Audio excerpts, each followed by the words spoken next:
Good morning, good afternoon, good evening, wherever you are, and thank you very much for stopping once again. Today I'm going to share with you a different section of Panama City that I've not mentioned or I've mentioned only very briefly in the past. First off, I'm going to show you a map. I'll show you the 4 areas that we are most frequently requested to search for rentals or purchases of Panama Wave people coming down.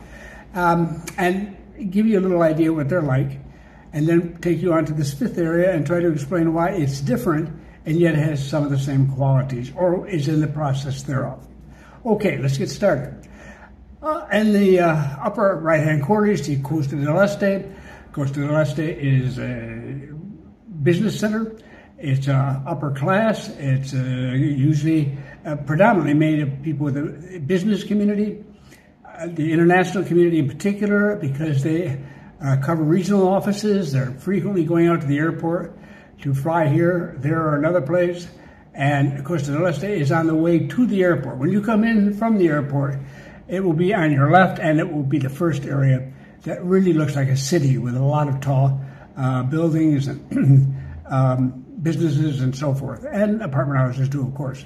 Then on across that the water, this little on the corridor, that yellow road there is Route 1. That is technically the Pan American Highway, but it happens to be the section that runs through the city.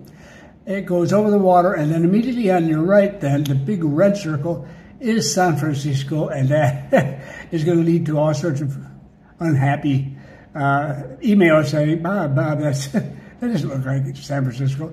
It's hard to get it to look like San Francisco. It's another weird shape. But it represents an area that is less expensive than many of the others. The others that I'll be showing at least. But it has bay views, for example. And why is it different? I'll discuss that in a moment, because I think after the next two, it may be appropriate. On down to the green circle, that is Balboa Avenue. When you see the city, the skyline of the city spread out in the photo, that's the street that runs in front of it. It's also part of the Cinta Costera complex too. It's a beautiful area. It has lots of very pleasant places to walk and do things and so forth and what have you.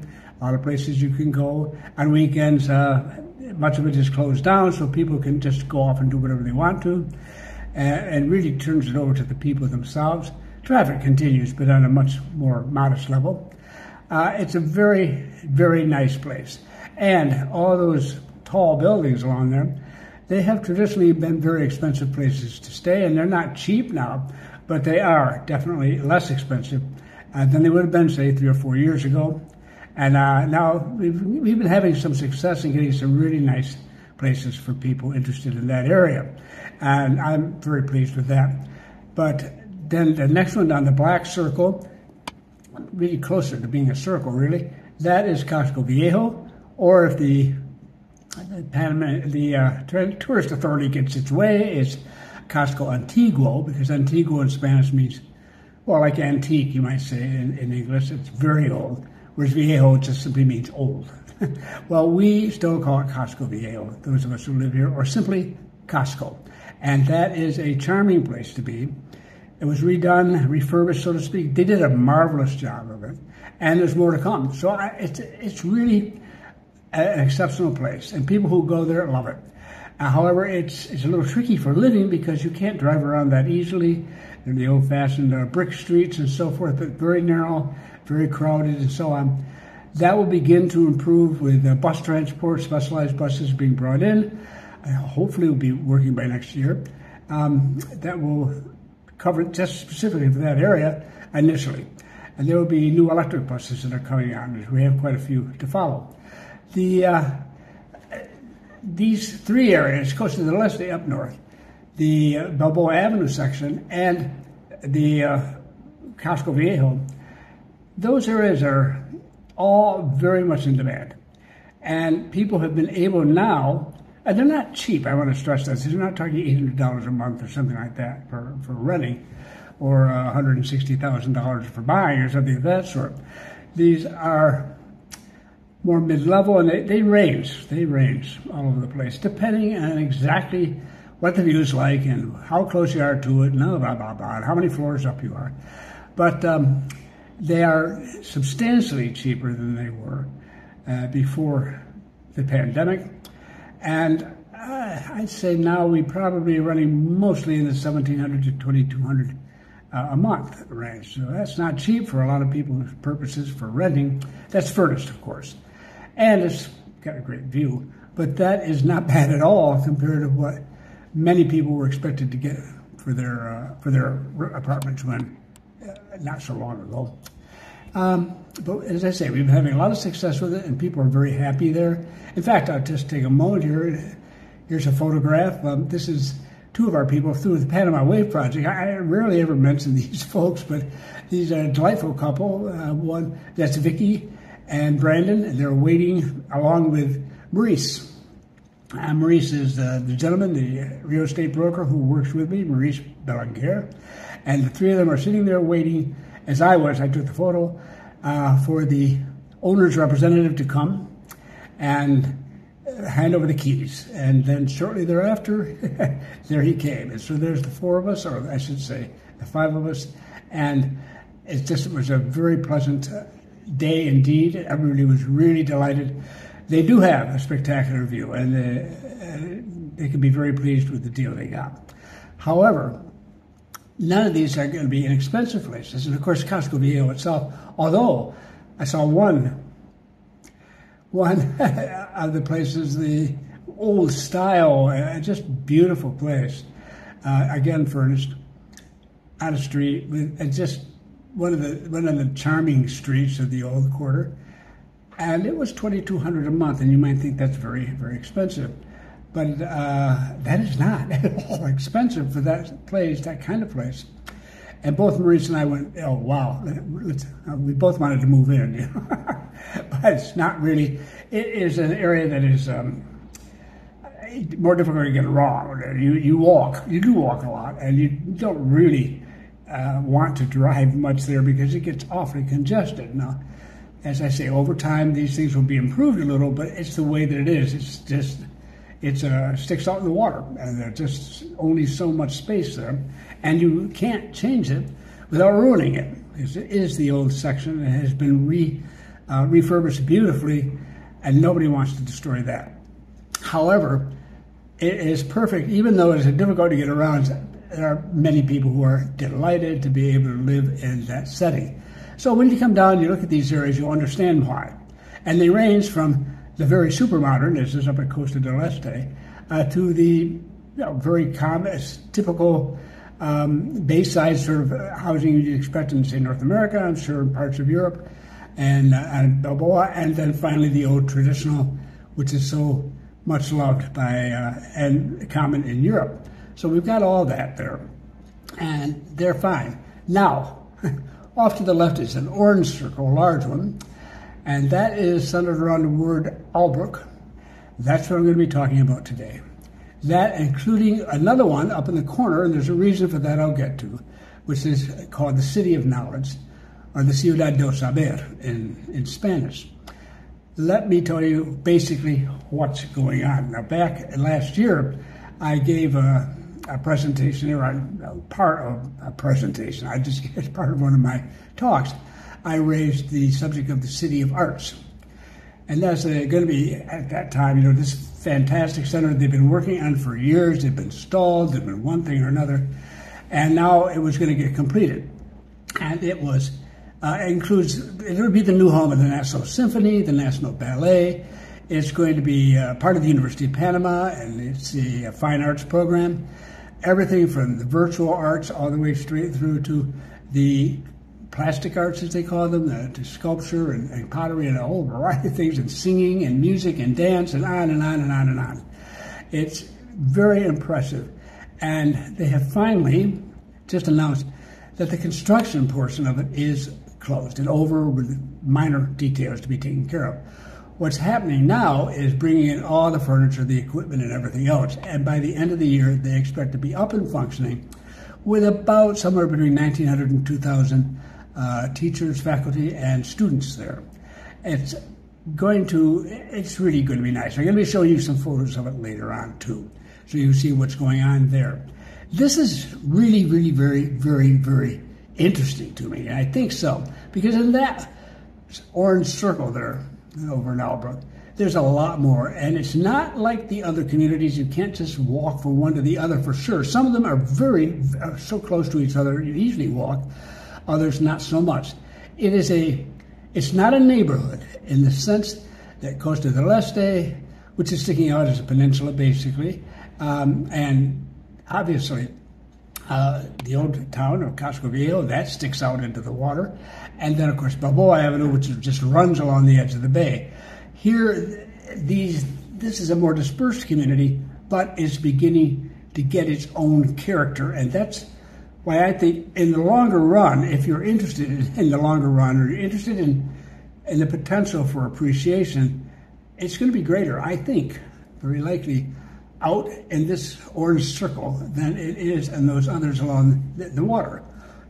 Now, that doesn't deny the fact that you're not going to have beautiful views of the water when you're out there. If that's what you want, then you don't want to do that. And if you're just here for a year or two, or you're not sure how long, or one thing or another, the traditional areas are really nice, and you should take them. Plus, all the others you don't see up there, the circles are not there, so I don't want to get too many angry emails. There's much more to the city. There's El Barrio, you can see its name there, but a lot more. And this, I'm just trying to hit the highlights here. Now, in that Albrook orange oval is Albrook Mall. You can see the name there. Again, I'm going to be having some photos of this. I'm going to send you a map of a floor map of the mall, so you get an idea of what they have, because it's in Spanish and English, the different stores and what they sell. Excuse me. And from there, you have right beside it is the station, the Albrook station for the metro, which is at the end of the line right at the moment. It's going to be extended, which is another part of the story to come. But for the moment, there you go. You get right off the metro. You can walk right into this mall, and of course, when you're leaving, you can do the same. Now, across the street is the domestic airport, and that's pretty interesting. If you have your own plane, or you're into a helicopter trip or something like that, you'll end up there. But it also has local flights within the nation too. So a lot's going on there as far as the transportation hub is concerned. And the peak one, even more than the airport, is the terminal, the Grand Terminal. This is the bus station for the city area. Now, Panama's a small country. We don't have to fly, to one place to another. We can get pretty much anywhere in a matter of a few hours for not very much money at all by bus. And the buses are air conditioned and they're comfortable and so forth. And you buy tickets, and it's like a normal bus, you might say.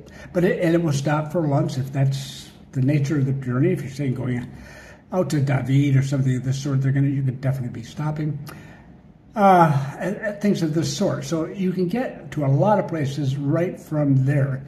And people who get into it and get to understand the bus system, they use it. Now, you have to be careful because, once you get where you're going, you need to know how to get around there. But you can find out. It's not a big deal. So you've got a lot of those sorts of facilities. You've got the amenities. The mall itself is probably the largest one in the country at the moment. I don't know that as a fact, but it surely has to be darn close if it isn't number one. It's particularly well known because it has some of the very fancy high-end stores, all the way down to very simple stores, and then a lot of mid-level stores. There's something for everyone there, and that's one reason it's so large and it's so diverse, is this transportation of this bus station and the metro stop and everything else. People coming in and out each day. You couldn't be in a better situation as far as the store owners are concerned at the mall. So it's a very popular area. So you've got all that there.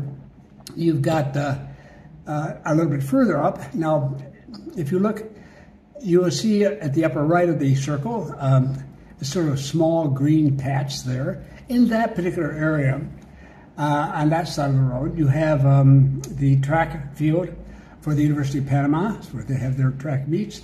There's an amphitheater up there, as I remember it. There's their competitive swimming pool.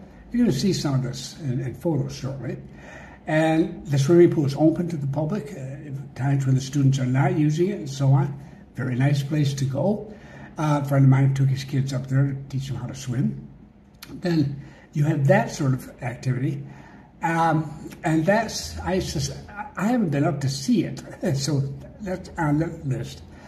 But I suspect that small green patch there is where we're talking about for the City of Arts, because it's right where it should be. Now across, though, from that big green blotch over there is something that I could just as easily have circled as well. That's really special, and it says there it's the Metropolitan Natural Park. Well, it's a national park as well, but it's a natural park because it is truly nature. No question, it's one of the largest such parks inside an urban area.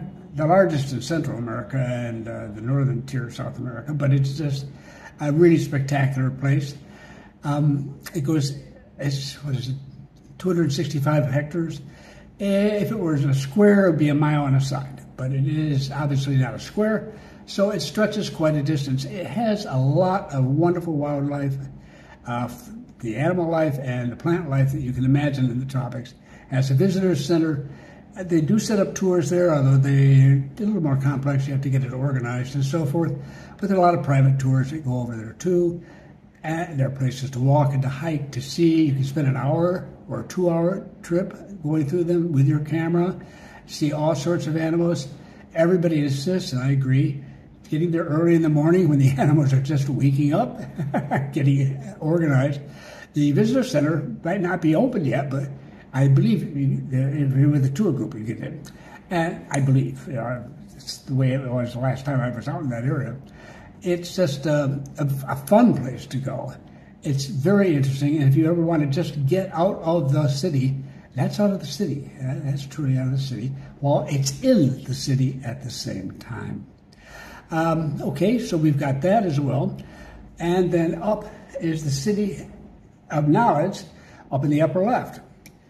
That is just a huge place. They've got dozens and dozens of things. Everything there from consulting firms to research labs to offices of all sorts of things. The U.S. Peace Corps has its office there. A lot of UN agencies do. A lot of companies do. Several that are in forestry, for example. We have a center for an incubator, basically, for new businesses. A lot of support for that here. They have a wonderful campus. Again, you'll be seeing a photo of that. They have all sorts of activities going on. I'm going to give you a link to their site so you can take a look at what they do. It just, I think it's one of the great treasures of the city, but it's way out here. They will have their own metro station, and when they do, it's going to be a whole new world out there because it's going to be so much easier for people to get out there. And it looks like it's a long ways away from Albrook. Nah, you'll be there in 3 minutes, 4 minutes, because it's just zap right up there. It's all these. The metro really makes everything very short and fast to get to in the city, where it's built, and it keeps expanding, so it'll get everywhere eventually. There lies all these things together make for quite a community, so to speak, the beginnings of one. Not quite the same as we're running along the bay. It's not going to be small, and it's not all going to be walkable, although we actually are hikeable in the case of the park. It depends on where you go. But what you have is a wealth of activities. And the key here is now the City of Arts, because it's going to be open to the public. There's just going to be all sorts of stuff. And I would go there to hear the National Symphony or to see the National Ballet or something of this sort, but there are also going to be a lot of the student exhibits going on. And I don't know whether they're going to offer classes to local folks or not. I wouldn't count on that initially. They got to get this thing off the ground first. But I'm talking about an area that not next Tuesday or next year at this time. Well, next year at this time is going to be advanced. But over the next 3, 4, 5 years, it's got all the reason in the world to begin to take what they've got here as a foundation and build on it. And I just think it has great potential. So I wanted to mention it. I think people come down here, they know what you've heard, they know what you've seen. in the city, and they're trying to sell anything they can sell. And I don't like what's going on. It's a dog-eat-dog sort of world there in the real estate, so we do not play that game at Panama Way at all. So that's why we're having it. In 20 years, it's the first time I've ever done anything like this, and I feel it's necessary. I have sympathies for the people in the real estate business, but there are limits, and we really do our best to provide as ethical and a service centered on you as an individual, and that's a critical thing. Right there, that's number one. We don't represent properties, we represent you, and we take you at where you want to go after you sit there and we talk about it and we take a look around and you get your ideas put together. So this is my offering, so to speak, as an expat coming in, recognizing there is a segment of the market, just a segment, that is into this sorts of activities that aren't the standard traditional ones, and yet would like the fact that they can go to the metro station and be downtown in 10 minutes and catch an Uber or so on, a cab or whatever they want from that, or just walk from that point forward. I want to point out a lot of Uber people come down and they're shocked at how inexpensive it is here for Uber. And it's true. I mean, I'm used to spending $3, $4, even $5. That's a lot from my perspective for crossing the city from one area to another. And that's usually when traffic's a little heavier and so on. If I go out of town, any distance at all, it's going to run me a little higher to the beach area that is open, the closest to the city. I think it ran me $8 or something. Well, I don't remember. It depends on the time of day and traffic and everything else. But when I tell people that I go to the shopping center that one of those that's close to me for like $2.50, and it's one of the very finest in the country. It's called Multiplaza, and it's not next door. And I could walk there, but not about to, not for that cheap, and go down and you can do it for $2.50. I mean, they can't even get to the corner of their block for $2.50. They paid the moment they sit in the car, it's costing more than that, and they're quite startled at how inexpensive it is. And I'm quite startled at the prices that they're paying, but I understand. There's a lot of differences here and so forth. It's just our, and it says a lot about a lot of different things, but it works here. Uber's a great service, and I can't tell you how pleased we all are with it, with the exception of the taxi drivers who don't like it very much. But honestly, they don't give half the service that Uber gives. It's as simple as that, and we all know it. And that's why we've stoutly defended it, although it's always under attack by somebody, Too many of us depend on it, really, to get down to it. I hope, and certainly expect to be safe for quite a long time to come. We've been through worse before, and Uber has got its act together, I think, quite well. So I'm looking over here at this map, and I'm thinking, if I were going to be in the area, and I was thinking of starting, I'm not going to go be dirt cheap, but I might pay even more in some respects because I might get some yard with it. It's conceivable, depending on where you are in that area. I just think that there's a real potential. I just leave it at that. And it can tie all of this together, and if you can get into it, you can stay as busy up there as you can down in the center of town. That's basically what I'm saying. But if you need to be able to walk everywhere, and I understand that very much, and your idea of having everything really, really close by, and I mean everything, you have most of that around the transport hub where there's also the supermarket and all that sort of stuff. But that's not where you're going to live. You're going to be living a little distance away from there. And it would be a more substantial walk than it would be if you were downtown, for sure. So, long story short, it's an area, it's one area that we're taking a look at. And the moment, just a few days ago, they announced we're going to be opening in December. I said, okay, this is it. If you're going to get advance notice of something, you're getting advance notice of it, and from me, at least. And you can add it as to one of the things you think about when you come down, but only if it fits you, because I don't think it fits everybody. But it will fit some people very, very well who are not quite as well fit outside it. And the great thing is that with the metro station right there, and all the other transportation, you can get so many different places when you want to. So enough of a lecture on that. I'm going to now show you in just a moment. I get them together. There'll be a second section of this tape. I'm going to be just showing you a series of photographs of the different things I've been talking about, some photos picked up, and also I will be having links below that will take you into some of these locations. You get a closer look at them if you're interested in it. Otherwise, after that, it's back to normal again. And thank you for stopping by, but no, I'm coming back in just about 2 minutes. I just have to get this organized. Okay, I'm back. Now I'm going to just show you these photos. I'll start off with a couple from the mall. I mean, they look pretty much like any pictures you'd expect from a mall. I will also have a link beneath to the map of that mall. I mentioned that earlier, so you get a general idea of what's included at the mall. It's a nice place. It's a good place. It's a big one. It's not maybe the fanciest. Pretty good by our standards anyhow. We're quite happy with it. So those are those two. Next, this is the bus terminal, and it's just quite a location. It's fun, and you can go anywhere pretty much by bus that you want to. And the wonderful part is to be able to get on the subway and then just get up there and get on a bus and go about your business if that's what you want to do.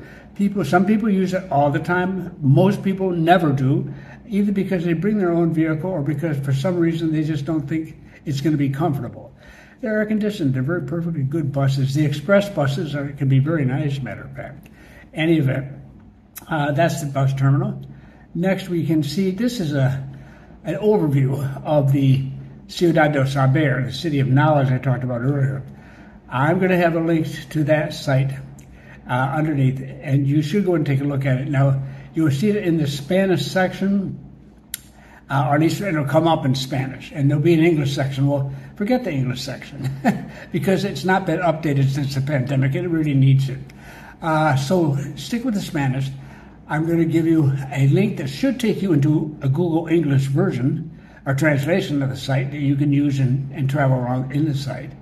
Or you can use your own browser or your own system, whatever your heart desires. If that doesn't work for you, then Chrome users and others can just right-click and all that business. I'm not going to tell you how to use it because it's different from one group to another. But the browser will translate it for you, or hopefully the one I put in for English will do it for you, and for Firefox people where they don't automatically have that service already. But you can see from this photo, it's a big place. It's a very large place, and it's got dozens and dozens of everything from research institutes to everything to international organizations and everything else, and housing and so forth. They have their own visa for people who come to work there in various official capacities and so forth. Then after that, we have this is the pool, the university pool, which is up near very close to where we're going to have the City of Arts, and I think you can get the sense for it. It's a pretty good sized one, and it's Olympic. And its competitions are held there regularly, so if you're into watching, that can, I'm sure, be arranged. Then below it, we have the first photo of the center. This is one I showed from last year, because it gives a nice picture of the overall view. But that's not where it's at now. Now we're at a stage where we're just about finished with the exterior, and right now, at this point in time, they're probably busy putting stuff into the buildings. That's huge. Equipping these places takes up a lot of time. But this is what's going to be done between now and the end of the year, and it will happen. This is a good picture of some of the engineers sitting around talking about these things and how our things are going. You will note that there are at least a couple women down there, and I don't know what you think of. You think maybe that women in Latin America are terribly under the, are discriminated against. But no. The truth of the matter is that they won't put up with it. So half our bachelor's degrees go to women, and it's about 2/3 or more of our master's and doctoral degrees go to women now. Those women you see there are probably engineers. And when I first came here, nearly 20 years ago, back in 2004, it was very rare to see a woman with a hard hat. Now it's as common as it can be when you get around a construction area, so it's not that big a deal. And this transition's been very successful. And then finally we have one more. These are the engineers, and now this photo here are the recent ones that came up just the last few weeks. And as you can see, they're starting the planting of the planters out there in the entrance, one of the entrances. And they look pretty scraggly. Guys, this is the tropics. Give them a week. Maybe by now you see a lot more there. They'll be quite green and ready to roll very soon.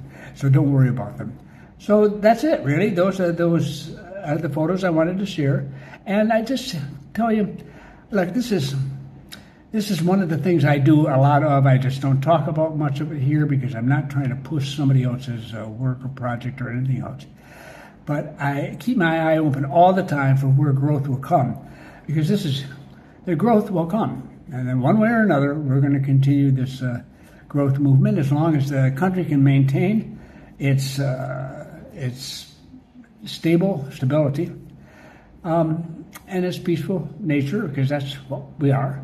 Then we're going to get along just fine in the years to come. And we're way ahead of everybody else, but that's not the point. The point is what we're doing right here to make things better. And we'll be talking more about that in the future. But one of these things I like to remind people of is that it's not just everything's short term. I'm so tired of the short term. Nothing wrong with short term.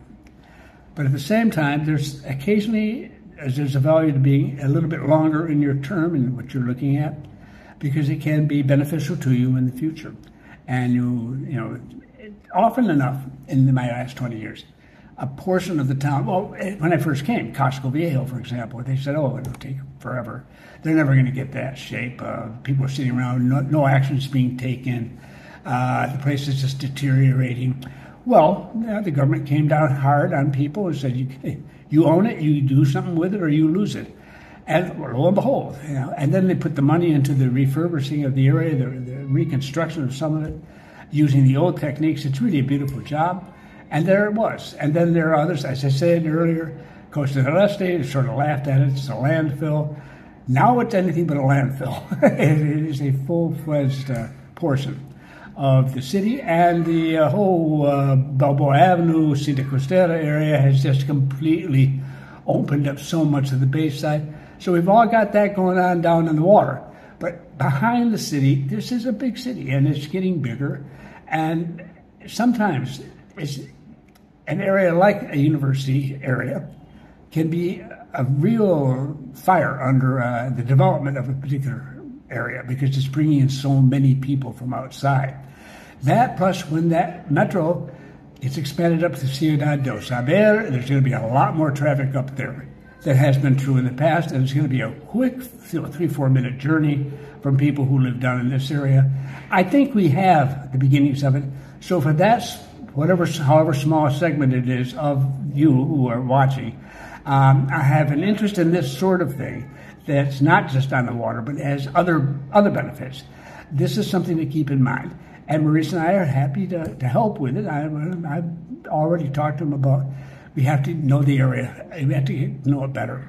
Because if it does get moving, and when it gets, in a few months, when they put it up, when it's officially or formally opened, I mean, people are taking notice already, but they're going to be taking a lot more notice as we get closer to that. So I wanted to get it out here now while it's still fresh, and hopefully you'll find it interesting.